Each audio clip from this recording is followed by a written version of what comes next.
Hello guys, this is Forex speaking. In our today episode class, we are going to be talking about currency abbreviation. In the financial market, all assets are abbreviated. Like you can't do without them. You must know all the abbreviation of currencies offhand. Okay? So, like for example, now, like our USD, it represents what United States dollar. The New Zealand dollar is also abbreviated as NZD. The Japanese yen is also what abbreviated as what JPY. The Great Britain pounds is also abbreviated as what GBP, and also the Canadian dollar is also what abbreviated as what CAD. Okay, so guys, if you from the explanation I give above, you see each and every one of them is abbreviated to what three alphabets. Okay, three what alphabet.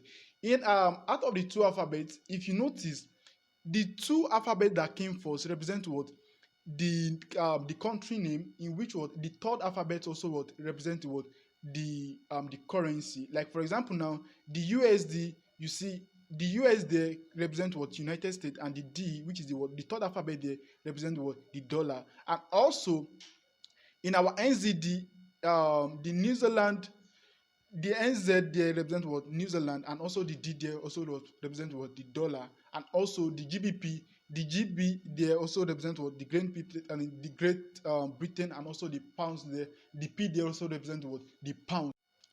So for CAD, the CA there represent Canada, and also the D there also represent the dollar. The same thing applicable to AUD. The AU there represent Australia, and the D there also represent the dollar. As you can see from this example I gave to you guys, you see we have nicknames. So most traders, they normally call this nickname also. Like for example, AUD, we nickname it as what Aussie. The CAD, we nickname it as Looney. The CHF, we nickname it as Swizzy. The Euro, we also nickname it as Euro. The GBP, we nickname it as Cable. The JPY, we nickname it as Yen. NZD as Kiwi, and USD as what Buck. So guys, all these aforementioned currency cannot be traded alone in the financial market. In the financial market, what we do is for we to pair both of them together before we can be able to trade them. Okay, so that is what is going to take us to currency pairs for now. Okay, so in financial markets, we always trade one currency against the other one. Okay, so that is why, for example, in our episode 1, what I explained to you guys, I told you guys then that whenever like for example, whenever you travel out to United States, you cannot be using your local currency there. So you have to convert your local currency to United States dollar so that you can be able to purchase whatever thing you want to purchase there. And also, whenever you are back to your native country, you have to convert the United States dollar to your own native currency so that you can be able to purchase whatever thing you want to purchase in your country, guys. So in currency pairs, we always have two currency that we are pairing together. The first currency that comes first is known as the base currency, while the one that comes second is known as the quote currency. Okay, for example, here I have Euro USD now, for example. So there is two currency there, which is what the Euro and the US dollar. Okay, so if I'm buying Euro USD now, what it means is that I'm expecting the Euro to strengthen against the United States dollar. So if Euro went up, automatically I'm going to be making what profit. And also, if I'm shorting Euro USD, what I'm trying to do is that US dollar is going to strengthen against the Euro. That is if the US dollar gains strength, the Euro is going to be what coming down. Okay, that is what shorting of what Euro USD. Okay, so guys, there are three currency pairs in the financial market. There are three currency pairs in the financial market. Number one, we have the major currency. Number two, we have the minor currency, and number three, we have the what exotic currency. So we are going to take each and every one after the other. So the first one I have in my list is what the major currency.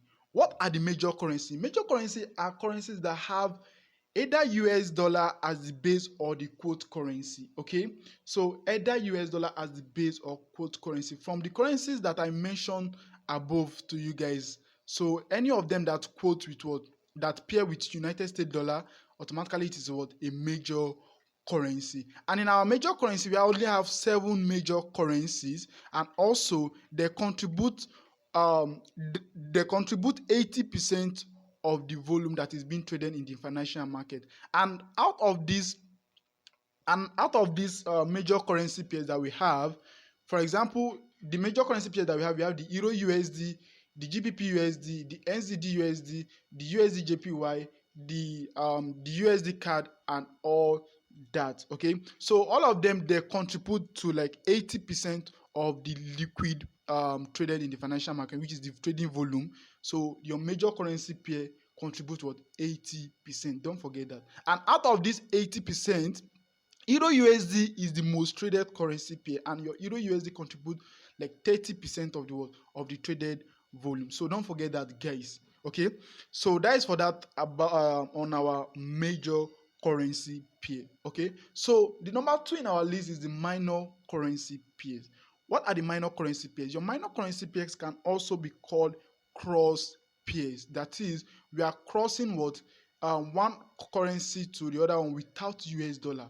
All our minor currency does not have what? US dollar. For example, now Euro GBP, Euro to GBP, Euro JPY, Euro CHF, Euro NZD, Euro CAD, GBP JPY, GBP CHF, GBP CAD, CHF JPY, CAD JPY, NZD JPY, AUD JPY. All these currency pairs that I mentioned, if you can see, they don't have what? US dollar as either quote currency or what? Base currency. Okay, so and they contribute 15% of the trading volume, guys. So that is for that on the minor currency pairs. So the last that we have in our list is known as the exotic currency. Exotic currency. What are exotic currency? Exotic currency, they are not that traded currency pairs in the financial market. Okay, so they have a very low volume. They have only 5% volume in the financial market. Okay, like for example, like USD South African Rand, USD Singapore dollar, USD to Nigerian naira, USD to Ghanaian cedi. All these, they are what? They are exotic currencies. Okay, and as a beginner trader, I will advise you all, don't go near exotic currency. And your major focus should be on your what? Your major and your minor currency pairs alone. Okay, so that is for that, guys. See you guys in the next class. Thank you very much.